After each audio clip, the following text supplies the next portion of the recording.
Imagine having a mindset so laser focused on what really counts that it just completely changes whole industries. And, even how we use technology every single day. Yeah, So definitely. today, we're not just like telling the Steve Jobs story, we're going deep.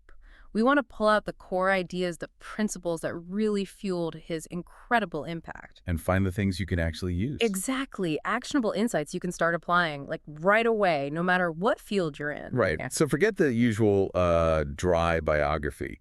We've really dug into this Persian translation of Walter Isaacson's biography. It's packed with detail about his life. A real treasure trove. It is. And our aim isn't just to, list events. It's to break it down. Find that practical wisdom that's useful for you listening right now. And that's what makes this deep dive different, we hope. It's specifically designed for you, for the listener who wants to get the knowledge efficiently. Yeah. Find those aha moments that just click. Without getting bogged down. Yeah, without getting lost in the weeds. So our mission is pretty clear. Pull out those key principles from Jobs' life and work, and then translate them into actual steps you can take to make your own life, your own work, better.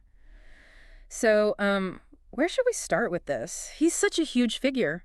Well, I think a good place is often the beginning, looking at the foundations, his values, the early experiences that really shaped him. Makes sense.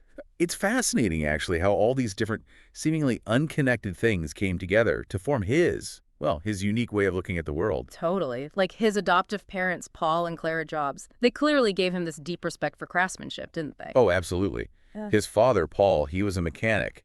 And there's that story where he had this condition for finding a wife. Oh, yeah. She had to agree they'd always have a workshop in the garage. Wow. That really says something, doesn't it? Huh. About how much he valued, like, making things, doing meticulous work. It really does.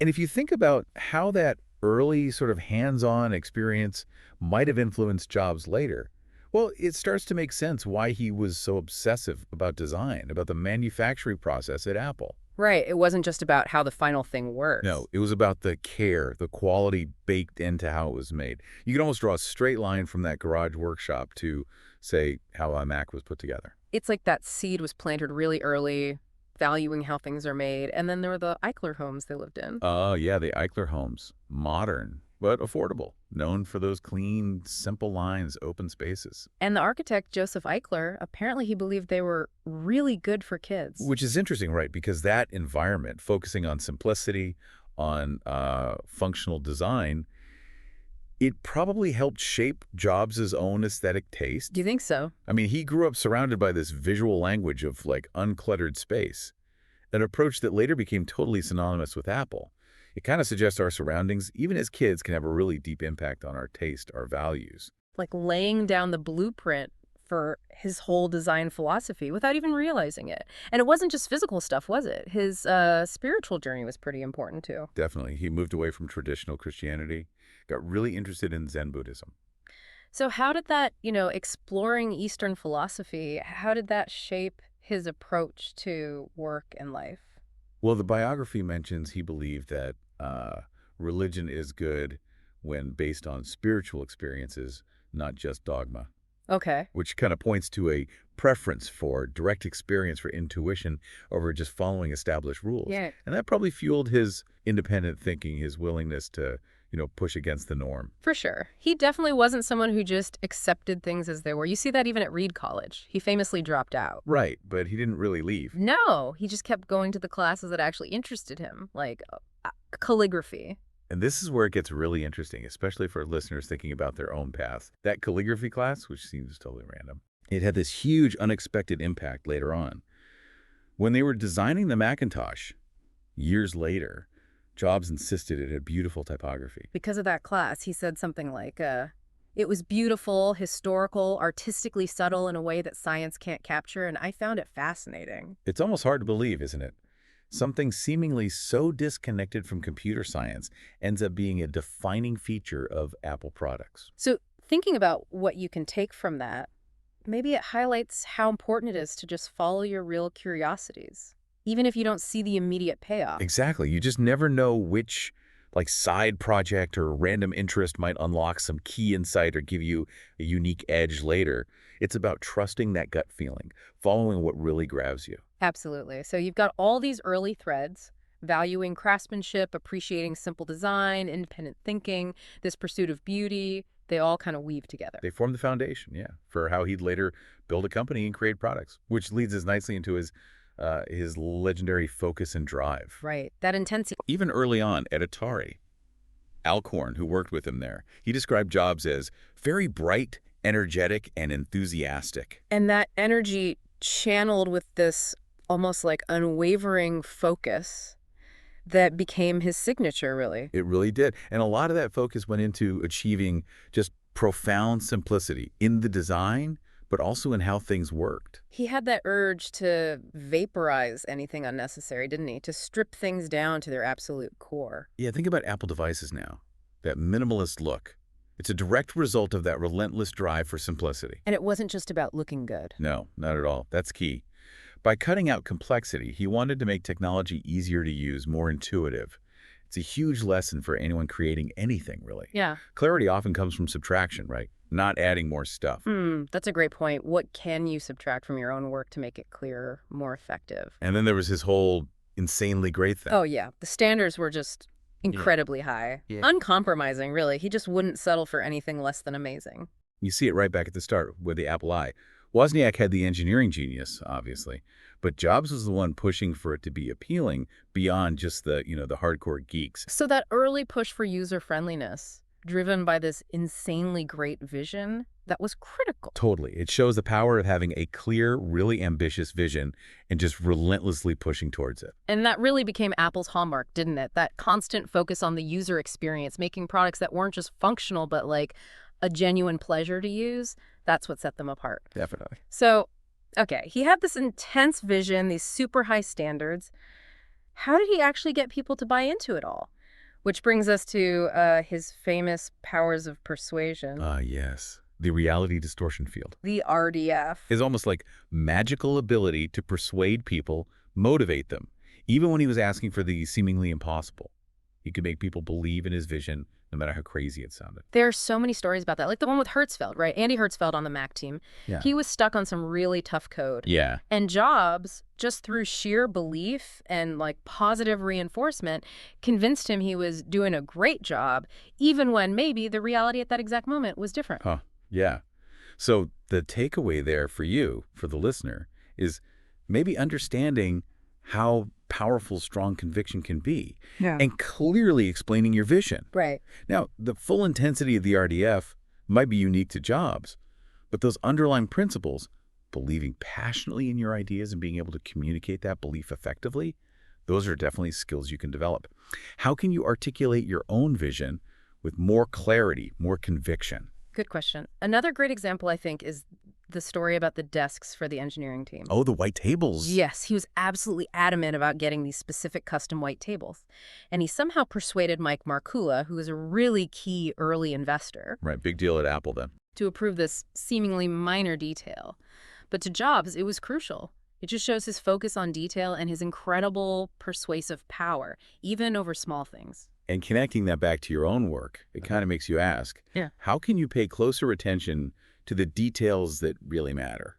And how can you communicate why they matter to others more effectively? Yeah, it wasn't just about getting his way, was it? For him, that white table probably stood for something bigger, like a commitment to quality, a certain aesthetic. Exactly. But even with that incredible drive, that persuasive ability, he wasn't immune to failure. He faced some massive setbacks. Let's talk about what he learned from those rough patches. Yeah, definitely. The biography covers some real low points. The most obvious one is being pushed out of Apple in 1985. Ouch. Yeah. Jean-Louis Gasset took over the Mac division. That was a huge public blow. But crucially, it wasn't the end of the story. Not even close. He didn't let it crush him. Instead, he poured all that energy into starting NXT. And while the NXT computer itself wasn't a huge commercial hit like Apple's products, No, it wasn't. it was incredibly advanced technologically. A real hotbed of innovation. So what's insightful there is that NXT became this really important learning period for Jobs, right?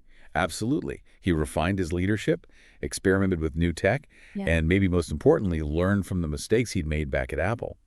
And interestingly, key people from NXT, like Avi Tevanian and John Rubinstein, Yeah. they later came back to Apple with Jobs, bringing all that crucial expertise. It really shows how things you might see as failures can actually lay the foundation for future success. Makes you wonder, what failures in your own life could maybe be reframed as learning opportunities? That's a powerful thought. And then, of course, his big comeback to Apple. But even then, the company was in serious trouble. He faced huge pressure, tons of challenges trying to turn it around. Which just highlights his incredible resilience, his ability to learn and adapt. He came back with a different perspective, a clearer view of the market, of Apple's potential. It's a great reminder that setbacks don't have to be the end. They can be turning points for growth, for reinvention. Yeah, just sheer tenacity. And that period of learning, of growth, it directly fed into some of Apple's most iconic, most game-changing innovations later on. We should dive into some specific Oh, examples. definitely. The iPod is a perfect case study. Tony Fadell, who the book calls a punk engineer, Right. he joined Apple in 2001 to lead that project. And the iPod wasn't just another gadget. It completely changed how we listen to music. And the design principles. Pure jobs. Utter simplicity, really intuitive use. The click wheel, it was so elegant, but also incredibly easy to navigate. He even had this kind of Zen-like approach, right? Yeah. Initially wanting no on-off switch at all, just embodying that idea of hello, off, click. Yeah, just wake it up, turn it off with a click. So simple. And that minimalist thinking went through the whole user experience. Yeah. The focus was just ruthlessly on the main thing, listening to music without tons of extra complexity. For listeners, it really reinforces the power of focusing on the core value you offer and just cutting out the noise around it. What's the essential click wheel in your work? Good way to put it. And the iPod's success was totally tied to iTunes, wasn't it? It wasn't just the device. No, it was the whole ecosystem. Discovering music, managing it, enjoying it digitally. Seamless. It shows how important it is to think about the entire user journey, create that whole cohesive experience. Then came the iPhone. Maybe even bigger. Arguably, yeah, a massive game changer. But initially, there was a lot of pushback inside Apple about opening it up to third-party apps. Really? Seems obvious now. It does now. But back then, it wasn't a given. It took people like Art Levinson really pushing, persistently arguing for it before they realized the huge potential there. Which shows, I guess, the importance of being willing to adapt your vision, right? To embrace new ideas, even if they seem counterintuitive at first. Exactly. And what really marked Jobs' whole approach to innovation was that uncanny knack for creating products people didn't even know they needed yet. Yeah, he somehow tapped into these latent desires, anticipated where things were heading. For listeners, that raises a big question. How can you get better at understanding the unmet needs of your own audience, your customers? It's about empathy, isn't it? Yeah. Really understanding the user, looking beyond just what they say they need. Okay, let's shift gears a little and talk about his leadership style, which was, well, let's just say it was unique. Huh. Yeah, the biography is pretty candid about his intense, often very demanding style. He was famous for focusing relentlessly on hiring only what he called A players. And his feedback could be pretty direct, sometimes brutally honest. Yeah, Mike Marcullo, who we mentioned earlier, a key figure, he even said Steve's way of operating was just brutal. The expectations were incredibly high, and he definitely let people know if they weren't meeting them. It wasn't just negative, was it? No, and that's the crucial other side. He also had this amazing ability to inspire people, to create this powerful sense of purpose in his teams. He pushed them incredibly hard, yes, but he also made them feel like they were part of something truly revolutionary. It's a complex picture of leadership, demanding excellence, but also inspiring real commitment. Exactly. Think about the original Macintosh team, the stories of their dedication. They poured everything into that project, driven by Jobs' vision, his absolute belief in what they were building. So we've looked at all these different aspects, his background, his focus, persuasion, resilience, innovation, leadership. How can listeners take all this and actually apply it? Starting now. Right. That's the key question, isn't it? Let's try to boil these down into some actionable steps you can take. Okay, first, focus. Jobs had this almost unbelievable ability to just concentrate on his priorities. So how can you bring more focused attention to your most important goals? Maybe it means really identifying what those are and consciously tuning out distractions. Yeah, actively minimizing them. Second, simplicity. He was relentless about it, in design, in function. So where can you simplify?